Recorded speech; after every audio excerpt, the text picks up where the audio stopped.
உறவுகள் அனைவருக்கும் அன்பான வணக்கங்கள். ஸோ நிலா வந்துட்டு வீட்டில் எல்லாருமே சொன்ன மாதிரி வானதி என்ன தான் வந்து தேவையில்லாத கொஸ்டின்லாம் பண்ணாலும் வீட்டை என்ன பண்ண போகிறீங்க அப்படிலாம் சொல்லி கேள்வி கேட்டாலும் அதெல்லாம் தாண்டி நம்ம வந்து நிலாவுக்காக இதை பண்ணணும் அப்படின்னு சொல்லிட்டு வீட்டு பத்திரத்தை அடகு வச்சு 5 லட்சம் ரூபாயை கொண்டு வந்து நிலா கையில் கொடுக்குறாங்க. அதை பார்த்ததும் நிலாவுக்கு ரொம்பவுமே சந்தோஷமாகுது. நடேசனுக்கு அப்படியே பார்த்துட்டு என்னம்மா இப்படி ஒரு மாதிரி கண் கலங்குற அப்படின்னு கேட்குறாங்க. இல்லை அங்கிள், எனக்காக நீங்கள் எல்லோரும் சேர்ந்து அதுவும் வீட்டு பத்திரத்தை வச்சு கொண்டு வந்து கொடுத்துருக்கீங்களே அங்கிள் அப்படிங்கிறாங்க. இதனால என்னம்மா இந்த வீடு திரும்ப இப்போ நம்ம எல்லாருமே இங்கே இருக்கோன்னா அதுக்கு நீ தானேம்மா காரணம். நீ மட்டும் அன்றைக்கி டக்குன்னு யோசிச்சு சோழனை கூட்டிகிட்டு வந்து அந்த மாதிரி எடுக்கலைன்னா இப்போ நம்ம கையில் வீடு இருந்திருக்குமா? எனக்கு பத்திரம் இருக்குதா இல்லையான்னு கூட தெரியல. நீ தானேம்மா கரெக்டாக எல்லாத்தையும் யோசிச்சு பண்ண. அதனால் உனக்கு செய்கிறதுல தப்பே இல்லை. நீ தாராளமாக இதை வச்சு பாரு. இதை விட நீ இன்னும் சூப்பரான வீடே எங்களுக்கு கட்டுவா. அதில் எல்லாம் எங்களுக்கு எந்த சந்தேகமும் இல்லை. உன்னோட டேலண்ட்டுக்கு நீ நல்லா வருவமா. நீ வச்சு இதை பாரு, எங்களால் முடிஞ்சது அப்படிங்கிறாரு. என்ன அங்கிள், இதை நீங்கள் கொடுத்ததே எனக்கு பெரிய விஷயம், இதை போய் இப்படி சொல்கிறீங்களே அப்படிங்கிறாங்க. சேரன் இருந்துட்டு என்ன பண்ணிலா இப்படி பேசிகிட்டு இருக்க, உனக்காக நாங்கள் என்ன வேணால் செய்வோம்ப்பா, இதெல்லாம் ஒரு விஷயமா, நீ நல்லா பண்ணுப்பா அப்படிங்கிறாங்க. சரிங்கண்ணா அப்படின்னு சொல்லிட்டு இப்போது நடேசன் கிட்டேயும் ஆசீர்வாதம் வாங்கிட்டு அடுத்ததாக இப்போ போயிட்டு சேரன் கிட்டேயும் ஆசீர்வாதம் வாங்க போகிறாங்க. ஐயோ நிலா என்னப்பா பண்ணிகிட்ருக்க அப்படிங்கிறாங்க. ஆனால் நீங்கள் என் கூட பிறக்கலையேங்கிற ஒரு குறை தானே, ஆனால் எனக்கு எப்போவுமே நீங்கள் சப்போர்ட்டாக இருந்திருக்கீங்கண்ணே அப்படின்னு சொல்லும்போது சோழன் அப்படியே பார்க்குறாரு. அப்படியே பாண்டி பார்த்துட்டு என்னடா சேரனா கூட இந்த பாசமலர் காட்சி திரும்ப ஆரம்பிச்சிருச்சு போல அப்படிங்கிறாங்க. இதுதாண்டா எனக்கு ஆரம்பத்துலேருந்தே பிரச்சனை. இந்த அண்ணன் எனக்கு அண்ணனா இல்லை நிலாவுக்கு அண்ணனானே எனக்கு சந்தேகமாக இருக்குது அப்படிங்கிறாங்க. சரி சரி விடுறா ரொம்ப ஃபீல் பண்ணாத அப்படிங்கிறாங்க. அப்படியே பார்த்துட்டு நிற்கும்போது அடுத்ததான் வந்துட்டு சோழன் கிட்ட வந்தோடனே அப்படியே சோழன் கிட்டே ஆசீர்வாதம் பண்ண போகிறாங்க போல இருக்குது, அப்படி வாங்க போகிறாங்க போல அப்படின்னு சொல்லிட்டு அவர் அப்படியே நேராக நிற்கிறாரு. என்ன அப்படிங்கிறாங்க. இல்லைங்க, என்கிட்டே ஆசீர்வாதம் தானே வாங்க வந்தீங்க அப்படிங்கிறாங்க. ரொம்ப தான் உங்ககிட்ட இப்போ தான் ஆசீர்வாதம் வாங்க வராங்க, டைம் ஆயிடுச்சு வாங்க கிளம்பலான்னு சொல்ல வந்தேன் அப்படிங்கிறாங்க. அப்படியே சோழன் பார்த்துட்டு அப்படியே பார்க்கும்போது நடேசன் அப்படியே சிரிக்கிறாரு. சேரனும் பார்த்துட்டு சரிடா பார்த்து பத்திரமா போயிட்டு வாங்க அப்படிங்கிறாங்க. சரின்னு போயிட்டு இப்போ அவங்கக்கிட்ட எல்லாம் பேசிட்டு அந்த ஆஃபீஸ் ஒரு நல்ல நாளில் ஸ்டார்ட் பண்ணிடலாம் அப்படின்னு சொல்லிட்டு அவங்களும் அந்த வேலையை பார்க்க ஆரம்பிச்சிடுறாங்க. இப்போ ராகவ் ஆஃபீஸில் உட்காந்துட்டு இருக்கும்போது நிலாவை பற்றி யோசிச்சுட்டே இருக்காரு. இந்த நிலா ஆஃபீஸை விட்டு வெளியே போனால் ஆனால் யார்கிட்டையுமே வந்து இன்னும் வேலைக்கு சேர்ந்த மாதிரி ஒன்றுமே நமக்கு இன்ஃபர்மேஷன் கிடைக்கலையே அப்படின்னு சொல்லிட்டு அவர் ஒவ்வொருத்தர்கிட்டே விசாரிக்கிறாரு. எங்கேயுமே அவங்க வந்து ஜாயின் பண்ணல அப்படிங்கிற மாதிரி தான் காட்டுறாங்க.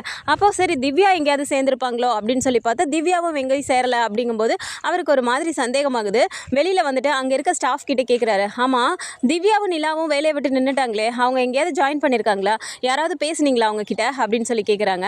அப்போ உடனே எழுந்திரிச்சு நின்றுட்டு இல்லை சார், அவங்க எங்கேயும் வேலைக்கெல்லாம் சேர்ந்த மாதிரி எங்களுக்கு தெரியல அப்படிங்கிறாங்க. வேலைக்கு சேராமல் அப்புறம் என்ன பண்ணுவாங்க அவங்க அப்படிங்கிறாங்க. இல்லை சார் அது வந்து அப்படிங்கிறாங்க. என்ன ஏன் இழுத்துட்டு இருக்கீங்க அப்படிங்கிறாங்க. இல்லை சார் அவங்க எல்லாமே இன்னும் ஒரு 4-5 பேர் சேர்ந்து அதை ஏதோ ஆஃபீஸ் ஸ்டார்ட் பண்ண போகிறாங்கங்கிற மாதிரி திவ்யா அன்றைக்கி பேசிகிட்டு இருந்தா அப்படின்னு சொல்லிடுறாங்க. ஸோ இதை கேட்ட உடனே அவருக்கு ரொம்பவுமே டென்ஷன் ஆகுது. அப்படின்னா நிலாவுமா அப்படிங்கிறாங்க. ஆமாம் சார், நிலாவும் சேர்ந்து பண்ணுறதா தான் சொல்லிட்டு இருந்தாங்க, அதோ இன்னும் 2 நாளில் ஸ்டார்ட் பண்ணிடுவாங்க அப்படின்னு சொல்கிறாங்க. அப்படியே ராகவுக்கு பயங்கரமாக கடுப்பாகுது. என்கிட்ட இருந்து வேலையை கற்றுட்டு இவங்க போய் தனியாக இப்போ ஆஃபீஸை ஸ்டார்ட் பண்ணுறாங்களா, எப்படி பண்ணுறாங்கன்னு பார்க்குறேன் அப்படிங்கிற மாதிரி அவருக்கு ஒரு மாதிரி கோவமாகவே வருது. அங்கேருந்து கிளம்பி வீட்டுக்கும் வந்துடுறாரு. இப்போ வீட்டுக்கு வந்ததுக்கப்புறமா பார்த்தா அவர் ஈவினிங் வீட்டில் இருக்கும்போது பார்த்தா ஒரு கால் வருது. கால் அட்டன் பண்ணி பேசும்போது அவரோட ஃப்ரெண்டு அப்படிங்கும்போது சந்தோஷமாகவே பேசுகிறாரு. சொல்லுடா எப்படி இருக்க அப்படிங்கிறாரு. நல்லா இருக்கேன்டா, நீ எப்படி இருக்க அப்படின்னு சொல்லி கேட்டுட்டு சொல்லுடா எங்கே இருக்க அப்போ அப்படின்னும் போது உன் பிஸ்னஸ்லாம் எப்படி போகுது அப்படின்னு கேட்கும்போது நான் சென்னை வந்திருக்கேன்டா, அதனால தான் உனக்கு கூப்பிட்டேன் அப்படிங்கிறாங்க.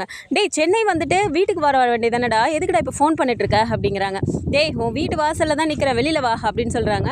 சரின்னு சொல்லிட்டு ராகவும் வெளியில் போயிட்டு பார்த்தா 2 பேருமே அப்படியே போயிட்டு ஹாய் சொல்லிட்டு ஹக் பண்ணிவிட்டு சந்தோஷமாக உள்ளார கூப்பிட்டு வரும்போது அந்த ஃப்ரெண்டு யாருன்னு பார்த்தா கடைசியில் அது சூர்யா. ஸோ உள்ளே வந்ததுக்கப்புறமா கொஞ்ச நேரம் அவங்க பேசிகிட்டு இருந்துட்டு ரொம்ப நாள் கழித்து மீட் பண்ணுறாங்க அப்படிங்கிற மாதிரி மொட்டை மாடியில் போய் உட்காந்துட்டு அவங்க வந்து இந்த ட்ரிங்க்ஸ் பார்ட்டிலாம் அரேஞ்ச் பண்ணி உட்காந்து பேசிகிட்டு இருக்காங்க. அப்போ வந்து ராகவ் கேட்குறாரு. என்னடா சூர்யா, உன் மேரேஜ்க்கு தான் என்னால் வர முடியல, மேரேஜும் கடைசியில் நின்று போச்சுன்னு சொல்கிற அப்படிங்கிறாங்க. அவள் என்னை ஏமாற்றிட்டு போயிட்டாடா, சரியான திமிர் பிடிச்சவ, அவளை எப்படியாவது நான் கல்யாணம் பண்ணிடணும்னு தான் நினச்சேன், ஆனால் போயும் கடைசி நேரத்தில் ஓடி போயிட்டா அப்படிங்கிறாங்க. எப்படிடா விசாரிக்காமையே நீங்கள் கல்யாணம் பண்ணக்கு ஒத்துக்கிட்டீங்க அப்படின்னு சொல்லி கேட்குறாங்க. அப்படிலாம் இல்லைடா, அப்பாவோட ஃப்ரெண்டு அவர், அந்த பொண்ணோட அப்பா, அதனால சரின்னு சொல்லிட்டு ஒழுங்காக எல்லாம் நல்லா போகும்னு நம்பி நான் இறங்கினேன். கடைசியில் அவள் எனக்கே வந்து திமிர் காட்டிட்டா, அவள் ஆரம்பத்துலேருந்து என்கிட்ட திமிராக தான் பேசிகிட்டு இருப்பா அப்படிங்கிறாங்க. ஓ சரி விடுறா, திமிர் பிடிச்சவளை கல்யாணம் பண்ணி நீ என்ன பண்ண போகிற, உனக்குன்னு ஒரு பொண்ணு கிடைக்காமல போயிடும் அப்படிங்கிற மாதிரி பேசிகிட்டு இருக்காங்க. இப்போ ராகவ் வந்துட்டு அப்படியே ட்ரிங்க் பண்ணிவிட்டு அப்படி மேலே பார்க்கும்போது அப்படியே அங்கே நிலா வந்து வானத்தில் தெரிஞ்சிட்டு இருக்கும்போது அதை அப்படியே பார்த்துட்டே ரசிச்சுட்டே இருக்க மாதிரி அவர் உட்காந்துருக்காரு. அப்போ வந்து சூர்யா டக்குன்னு பார்த்துட்டு என்னடா நிலாவை இப்படி பார்த்துட்டு இருக்க, புதுசாக பார்க்குற மாதிரி அப்படிங்கிறாங்க.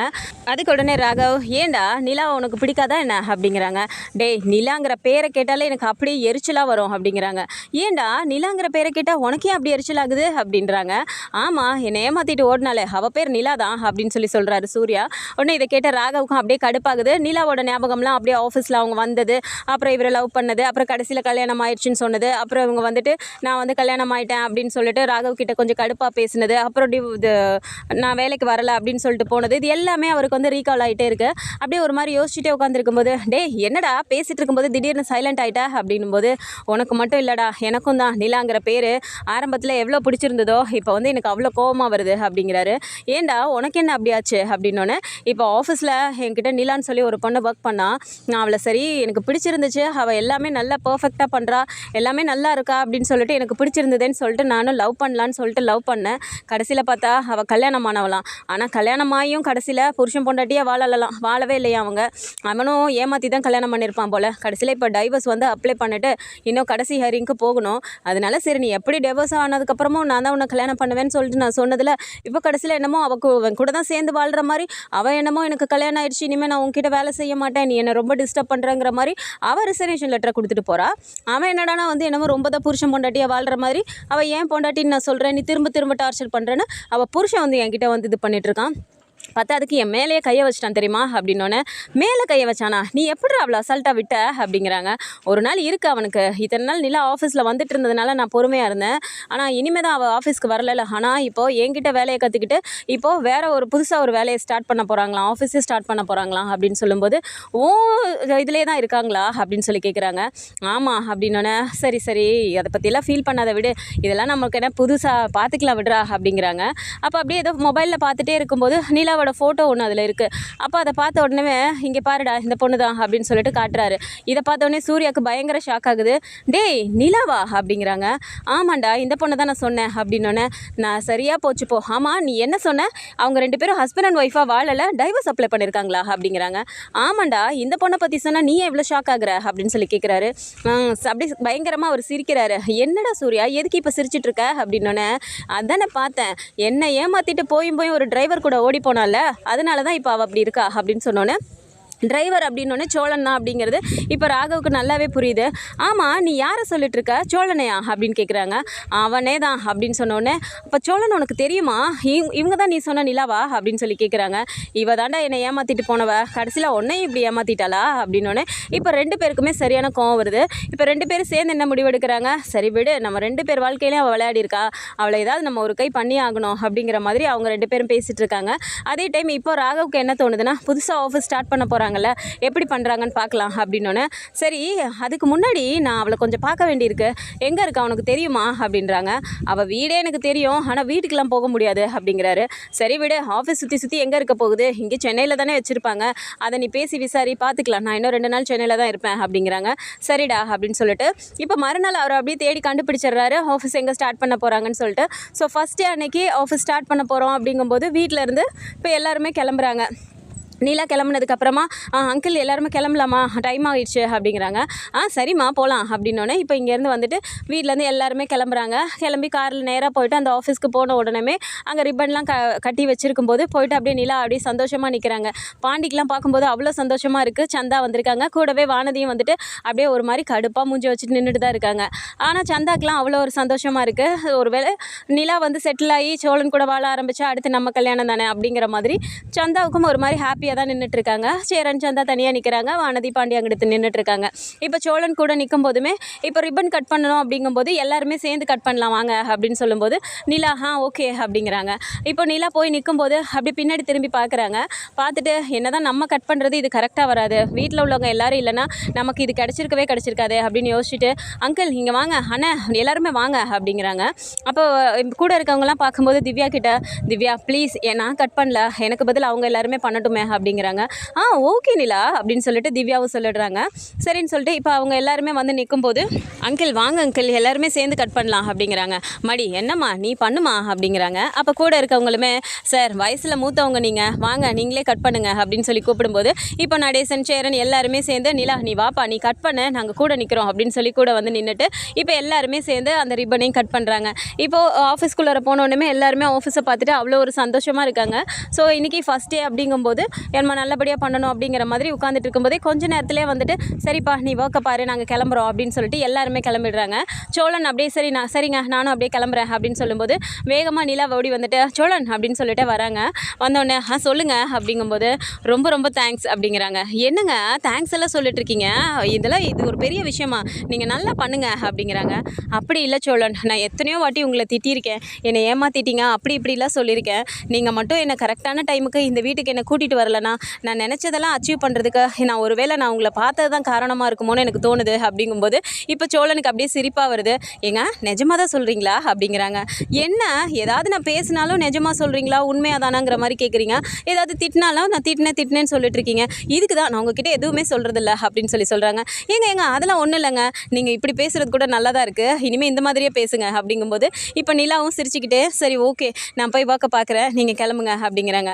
சரிங்க முடிச்சுட்டு எனக்கு எப்போனாலும் கூப்பிடுங்க நான் உடனே வந்துடுறேன் அப்படின்னோடனே சரிங்க அப்படின்னு சொல்லிட்டு இப்போ எல்லாருமே கிளம்பி போயிடுறாங்க. இப்போ இவங்க எல்லாருமே உட்காந்து என்ன பண்ணலாம் அப்படிங்கிற மாதிரி பிளான் வச்சுட்டு ஆஃபீஸில் கொஞ்சம் ரெக்ரூட்மெண்ட்லாம் எடுக்கணும் அப்படிங்கிற மாதிரி ஸ்டாஃப்ஸ் எடுக்கணுமே அப்படின்னு சொல்லிட்டு அந்த ஆட் என்ன கொடுக்கலாம் அப்படிங்கிற மாதிரிலாம் யோசிச்சுட்டு இருக்காங்க. அந்த டைம் பார்த்தா கரெக்டாக வெளியில் ஒரு கார் வந்து நிற்குது. கார் வந்த உடனே இப்போ திவ்யா வந்துட்டு நிலா ஏதோ ஒரு கார் வந்திருக்கு, நமக்கு தான் ஏதோ வந்திருக்காங்கன்னு நினைக்கிறேன் கிளைண்ட்ஸ்லாம் அப்படிங்கிறாங்க. திவ்யா இன்றைக்கி தான் ஸ்டார்ட் பண்ணியிருக்கோம், அதுக்குள்ளே உனக்கு கிளைண்ட் வராங்களா அப்படிங்கிறாங்க. சொல்ல முடியாது, நம்மளோட ஒரு நல்ல நேரமாக இருந்து யாராவது வந்தாங்கன்னா நல்லா தானே இருக்கும் அப்படிங்கிறாங்க. சரி வந்தால் வரட்டும் உள்ளே பார்த்துக்கலாம் விடு அப்படின்னு சொல்லிட்டு இருக்காங்க.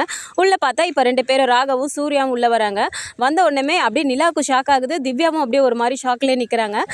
உள்ளே வந்த ராகவ் நேராக போயிட்டு நிலா கிட்டேயும் திவ்யா கிட்டேயும் ஆளுக்கு ஒரு பொக்கே கொடுக்குறாரு. அவங்க 2 பேரும் அப்படியே ஒரு மாதிரி பார்த்துட்டே அதை வாங்கிக்கிறாங்க. என்ன 2 பேரும் அப்படியே ஷாக்கில் இருக்கீங்க போல இருக்கு, நீங்கள் தான் என்னை இன்வைட் பண்ணல, அதுக்காக நான் வராமல் இருக்க முடியுமா, இது எல்லாமே நம்ம ஒரே ஃபீல்டு தானே, எப்படி இருந்தாலும் நீங்கள் ஒரு ஆஃபீஸ் ஆரம்பிக்கிறீங்க அப்படின்னா எனக்கு தெரியாமல் இருக்குமா அப்படின்னு சொல்கிறாரு. அப்படியே ஒரு மாதிரி பார்த்துட்டு ஓகே உட்காருங்க ராகவ் அப்படிங்கிறாங்க. அப்படியே அவர் உட்காந்துட்டு ஆஃபீஸ் எல்லாம் சுற்றி பார்க்குறாரு. சும்மா சொல்லக்கூடாது நல்லா பண்ணியிருக்கீங்க அப்படிங்கிறாரு. திவ்யா இருந்துட்டு தேங்க்யூ ராகவ் அப்படிங்கிறாங்க. அப்புறம் நிலா எப்படி போயிட்டுருக்கு அப்படிங்கிறாங்க. நிலா அப்படியே கடுப்பில் நின்றுட்டு இருக்கும்போது பார்த்தா சூர்யா அப்படியே சிரிச்சிட்டே நிற்கிறாரு. சூர்யாவை பார்த்த உடனே இவங்களுக்கு அப்படியே சொல்ல முடியாமல் ஒரு டென்ஷன் ஆகுது. நிலா நான் சொல்ல மறந்துட்டேனே, இது சூர்யா என்னோட ஃப்ரெண்டு அப்படின்னோடனே இப்போ நிலாவுக்கு அப்படியே ஷாக் ஆகுது. சரின்னு சொல்லிட்டு ஹாய் சூர்யா உட்காருங்க அப்படிங்கிறாங்க. அப்படியே உட்காந்துட்டு சுற்றி பார்த்துட்டு என்ன ராகவ் உன் ஆஃபீஸை கம்பேர் பண்ணும்போது இதெல்லாம் ஒன்றும் இல்லை, இதை போய் நீ பெருசாக பேசிகிட்டு இருக்க அப்படின்னு சொல்லிட்டு வேணும்னே சூர்யா சொல்கிறாரு.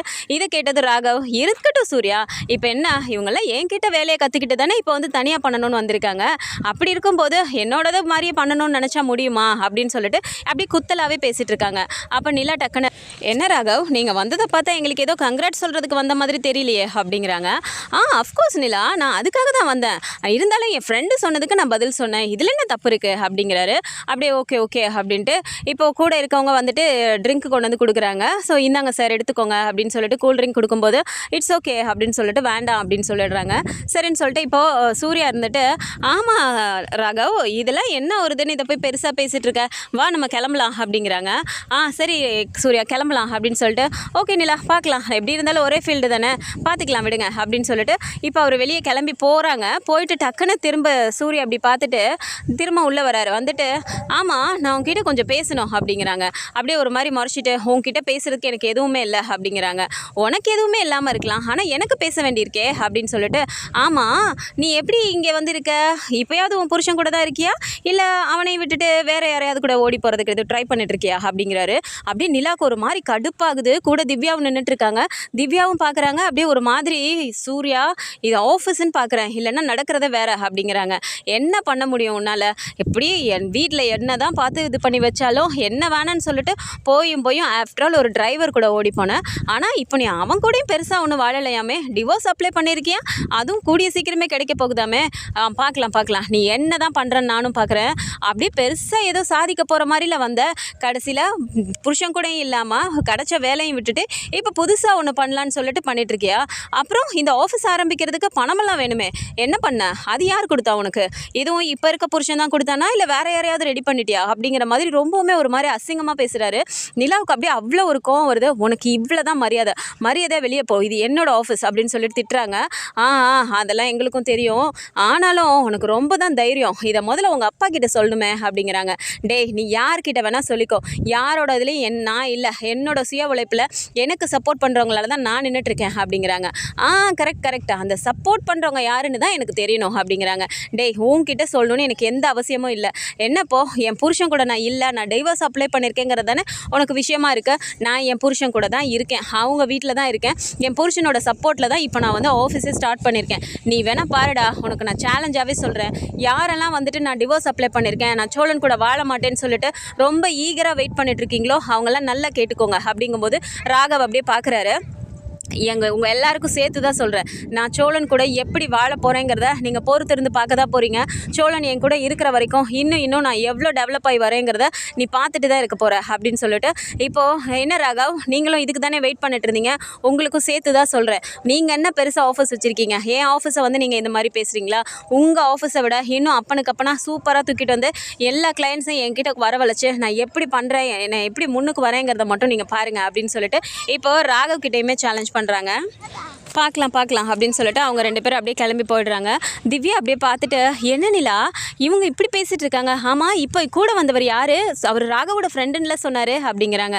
அதை விடு திவ்யா, அதெல்லாம் பெரிய கதை அப்படிங்கிறாங்க. அப்படின்னா இந்த ஆளே உனக்கு தெரியுமா அப்படிங்கிறாங்க. தெரிஞ்சவன் தான், விடு அதெல்லாம் பேசிக்கலாம் அப்படின்னு சொல்லிட்டு இப்போ வந்து அப்படியே உட்காந்துருக்காங்க. என்ன நிலா ஃபஸ்ட்டே அதுவுமா ரொம்ப ஹாப்பி மைண்டில் இருந்தோம், இப்படி வந்து டிஸ்டர்ப் பண்ணிட்டு போகிறானுங்களே அப்படிங்கிறாங்க. விடு திவ்யா, இதெல்லாம் வைத்தறிச்சலில் வந்து பேசிட்டு போகிறாங்க. நம்ம அவன் அவசை விட நல்லா இன்னும் டெவலப் பண்ணி கொண்டு வந்துருவோமோ, அவனோட கிளைண்ட்ஸ் எல்லாம் அங்கேயே நம்மக்கிட்ட வந்துருவாங்களோங்கிற மாதிரி பயத்தில் வந்துட்டு போகிறான், இதுதான் நமக்கு ப்ளஸ்ஸு, இதை விடு பார்த்துக்கலாம் அப்படின்னு சொல்லிட்டு ரொம்பவுமே ஒரு பாசிட்டிவாக வந்து நிலா சொல்கிறாங்க. ஸோ இந்த மாதிரியான கதைக்களம் வந்து நிலா கூட வந்துட்டு அவங்க சேர்ந்து வாழ்கிறதுக்கு ராகவும் ஒரு விஷயத்தில் வந்துட்டு அவரோட அந்த உந்துதல் தான் வந்துட்டு நிலாவை வந்து இன்னும் சோழன் பக்கத்தில் இழுத்துட்டு போகுமா. இதெல்லாம் தாண்டி அந்த குடும்பமே நிலாவுக்கு சப்போர்ட்டாக இருக்குது அப்படிங்கும்போது நிலா வந்து கண்டிப்பாக அந்த வீட்டை விட்டு வெளியவே போக மாட்டாங்க. ஸோ இந்த மாதிரியான கதைக்களம் வந்தால் நல்லா இருக்கும்னு நினச்சிங்கன்னா மறக்காமல் நம்மளோட சேனலை சப்ஸ்கிரைப் பண்ணிக்கோங்க. அண்ட் வீடியோ பிடிச்சிருக்கு அப்படின்னா சின்னதாக லைக்கை மட்டும் கொடுத்துருங்க. தேங்க்ஸ் ஃபார் வாட்சிங்.